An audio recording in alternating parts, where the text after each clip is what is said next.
అవును, మీకు గుర్తుందా లాస్ట్ టైం నేను చెప్పాను కదా, రెసిపీని బట్టి మా ఇంట్లో వాళ్ళకి పొట్టలు కాస్త పెద్దవి అవుతాయి అనేసి.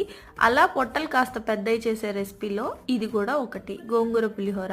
మరి మా అందరికి ఎంతో ఇష్టమైన గోంగూర పులిహోర ఎలా చేసుకోవాలో చూసేద్దామా మరి. ఒక కడాయి తీసుకొని అందులో కొంచెం ఆయిల్ వేసి, ఆయిల్ వేడయ్యాక 1 స్పూన్ ఆవాలు, 1/2 స్పూన్ మెంతులు, కారానికి తగిన ఎండుమిర్చి, అందులోనే కొంచెం ఇంగువ కూడా వేసి అన్ని ఫ్రై అయ్యాక తీసి పక్కకు పెట్టేసుకొని అదే ఆయిల్లో సేమ్ మనం పులిహోరకి ఎలా అయితే చేసుకుంటామో అలాగే మీరు యాడ్ చేసుకోవాలనుకునే పప్పులన్నీ యాడ్ చేసుకొని పచ్చిమిర్చి, ఎండుమిర్చి, కరివేపాకు కూడా యాడ్ చేసి అవి ఫ్రై అయిపోయిన తర్వాత తీసి పక్కకు పెట్టేసుకొని అదే కడాయిలో ఇంకొంచెం ఆయిల్ యాడ్ చేసి గోంగూర కూడా వేసి అందులోనే సరిపడినంత ఉప్పు, పసుపు కూడా వేసి గోంగూర జిగురంతా వదిలేసి ఆయిల్ పైకి తేలే వరకు ఫ్రై చేసుకొని అందులోనే చింతపండు గుజ్జు కూడా వేసి ఆయిల్ అంతా పైకి తేలే వరకు ఫ్రై చేసుకోవాలి. స్టవ్ ఆఫ్ చేసుకున్న తర్వాత ఎండుమిర్చి పౌడర్ కూడా యాడ్ చేసి బాగా మిక్స్ చేసి మనం అన్నంలో పులిహోర లాగా రెడీ చేసేసుకోవడమే.